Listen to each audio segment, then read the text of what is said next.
Emulsion ফর্মে আছে।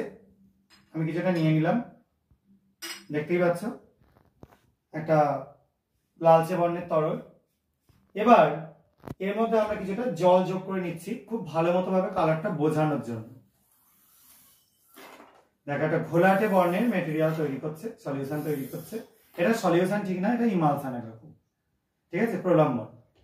এবার এর মধ্যে আমরা যোগ করব ফেরিক ক্লোরাইড FeCl3, এবং ফেরিক ক্লোরাইড যোগ করবার পর কি পরিবর্তন ঘটে সেটাই আমরা দেখব।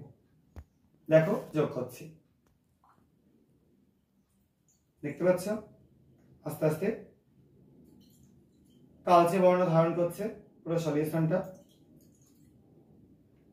এবং যত সময় যাচ্ছে দেখো এটা আস্তে আস্তে ডিপ নীল বর্ণের দিকে এগোচ্ছে।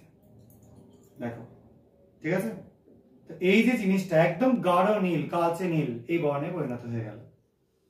কেন এই জিনিসটা হলো